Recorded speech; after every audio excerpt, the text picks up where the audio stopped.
The Jack attack has arrived. Not the Jack position for Ohio State, because I have no idea what that is or where it is. But Jack Sawyer, the 5-star prospect, is now becoming the impact player that we've all sort of been waiting for. The best game of his career. I thought that's Zach Boren. I'm going to get his thoughts as we get into it on BuckIQ for the podcast. So Jack didn't really want to say, Zach, on Saturday night, it's not about me. Best game of my career. I'll leave that for other people to decide. So what did you think? Jack played really well. From our standpoint, and I think a lot of other Buckeye fans have been waiting for that moment for him to take off, and him to show us, hey, he is that number one player in that country. He is that 5-star player. This was the game that I think just suits him so well, right? You're playing a Wisconsin team that's physical, that likes running the football. Jack is so strong, so good with his hands.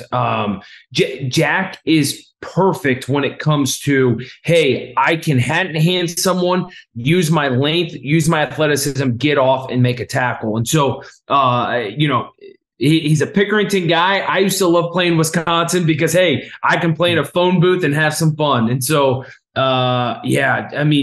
it's hard to kind of talk about it sometimes because so many people have been waiting for so long for him to take off, right? This is year 3 in a system where you're like, hey, Jack, go be that dude, right? Go out there, be that all Big Ten, that all-American player that we know that you can physically be. And now we're seeing that come about, and it's exciting. So when you look at it, Zach, we've talked about it. You've floated the idea, hey, maybe with his skill set, he's not a pure pass rusher. Maybe he should play 3 technique, and maybe that would have worked really well. We saw him move around and do that Jack position and put on some weight that didn't quite fit. I think we could maybe make a case here that moving him around or not understanding the best way to use him probably played some element into the fact that we haven't seen him like be an outright superstar heading into year 3. But if he's figured it out now, and he still may never be a pure edge rusher, right? Like the things that he did that were so good against Wisconsin that we'll break down the film of was against the rush. But it does seem like everybody has sort of come to an understanding about what he does well and then maximizing that and what that can mean now for the last month of the regular season.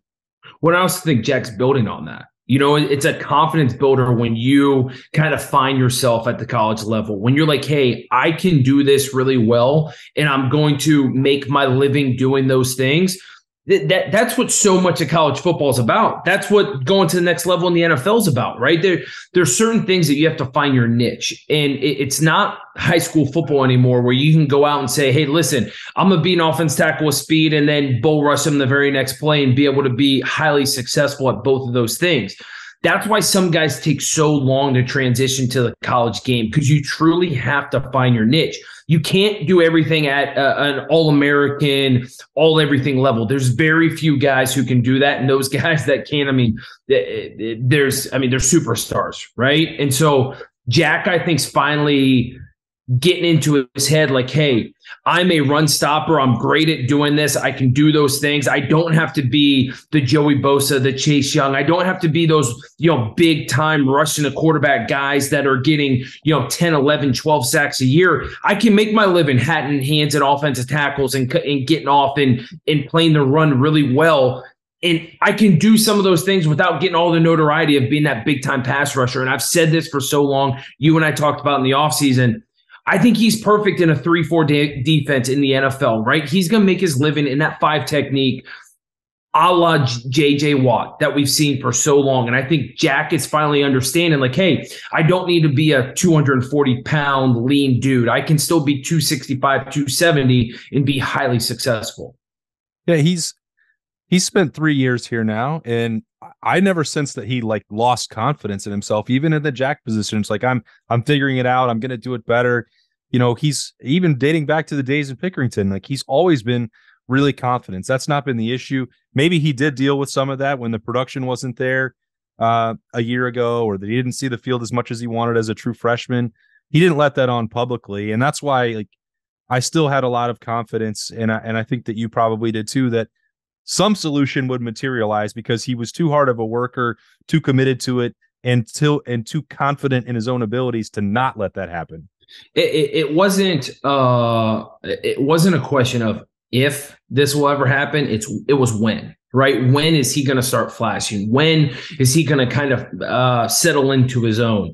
And you hit the nail on the head. We've been waiting for it. It's not like we've ever doubted his ability. It's not like we've ever doubted the confidence that he has in himself. We've never doubted the kind of player he is and his athletic physique, right? The dude is a big dude. And just, he is gifted, so gifted.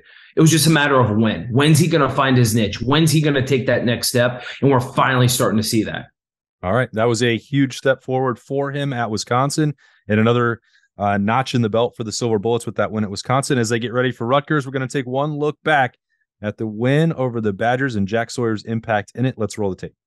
All right, Zach, here we go early on in first quarter. Ohio State still setting that tone on defense, just a 3-point game. And I guess the key to this and a lot of their success that Ohio State's had recently on third downs is being successful on first down. No doubt. They've put themselves in some great situations, right? The getting into the second and long, or almost second and even medium for this defense, and being able to do some different things and bring some different looks. It's huge. And Jack Sawyer right here, this is where he's so good, right? Of using his hat and hands. This is what we call hat and hands in an offensive lineman. It's getting there, coming down into it. You can obviously, he's trying to be cut off on the backside tight end, gets his head across this tight end, strikes him, and then watch, he's going to shed him. Look, uses his extension, sheds the guy, and is able to make this play. This is perfect, right? The tight end here is trying to get on his inside shoulder, but then also trying to keep him. You see, he absolutely just blew up that tight end from the standpoint of getting his hat across, using hands, using extension, getting rid of him, making the play. I mean, this is perfect. You could see it even better from the backside. If we were in the defensive line room right now, Austin, or we were Larry Johnson, we'd be looking at the end zone screen because it's going to show us even a better look. But this is exactly how you play this play. Yeah, it looks like, I mean, from here and this angle we have, and like it's a short run. Like, all right, is it that impactful of a play? Was it that skillful? It looks like it's got to be much more difficult than it looks, because first you have the block. He's going across the formation. He has to go 5-10 yards to make this tackle. Like, it's much more complicated than maybe it looks on first blush. Yeah, but here's the other thing. If you pause it right here, right? So many guys that you'll see, they don't get penetration. The tight end is able to, they call it dig them out, right? The tight end digs them out, is able to hold their ground and keep this defensive end on their outside shoulder and not squeeze them. Look, Jack is squeezing. Look, he's working towards that hash, right? If that tight end's able to hold him right here, it adds another hole that these linebackers have to then fill, right? If Jack is pushed outside from where contact was and is held right there, next, this running back has a two-way go. They call it a two-way go. He can go to the left side. He has the cutback lane to the right side. Jack completely evaporates that backside cut that this running back would have, forces him to stay to the front side. And as you can see, that's where all the help is, right? That's where all the defense linemen are. That's where the linebackers are scraping. That's where they're filling. Jack just goes ahead and makes a tackle himself. Yeah. So, again, a lot of these are not the flashiest plays that you're ever going to see. They're not the sacks. They're not the ones that win you individual awards, but this was key. And it felt like you could have taken any of the 3 snaps that Wisconsin had in this key goal line stand, and Jack was involved in all of them. But this one maybe was the most impressive of the bunch.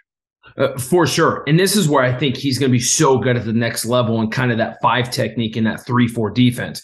He's going up against an offensive tackle right here, and a big offensive tackle is that. You see Jack get underneath this offensive lineman, and he throws him to the ground. Look, some people say, oh, his get off wasn't all that great. The offensive lineman that's on the ground right now is because Jack freaking hat and hands them and use his arms and his leverage to shed this blocker, get him down the ground, and then make a stop right here, right at the goal line. I mean, unbelievable play. This is second and goal.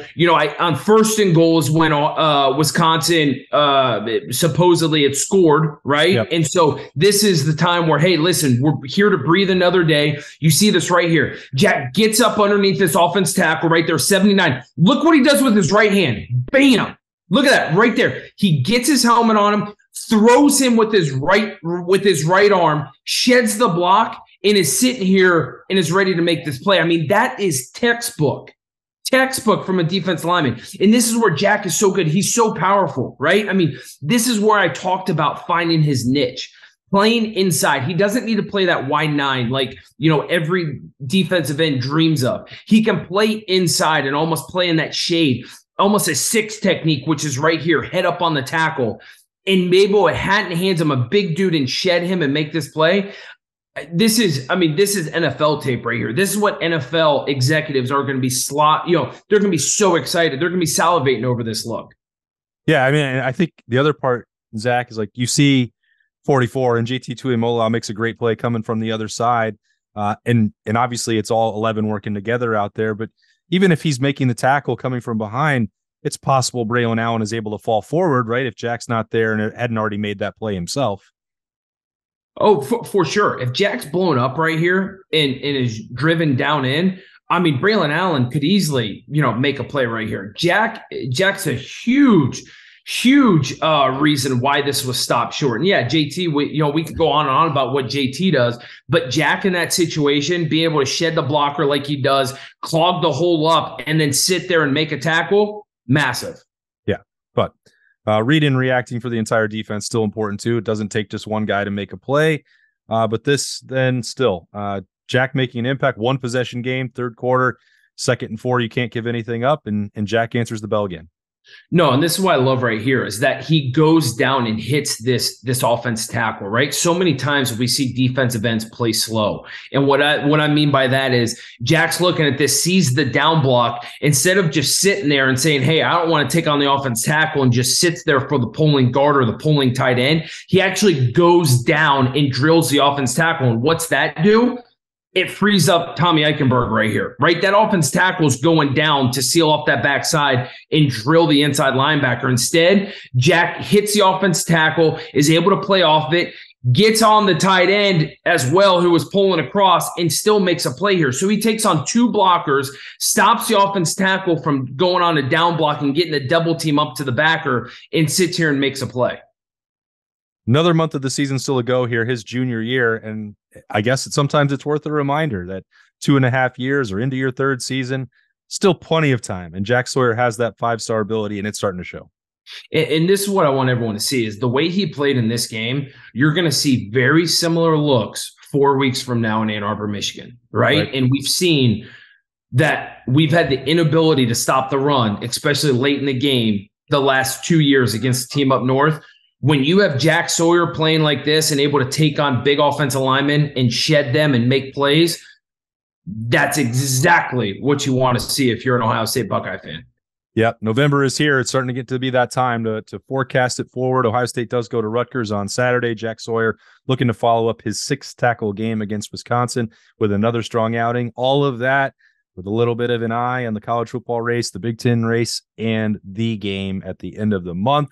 A lot more defensive breakdowns coming your way from Zach Boren on the podcast, but that is another BuckIQ in the bag on Jack Sawyer. For Zach, I am Austin Ward. Thanks so much for joining us. We'll talk to you later.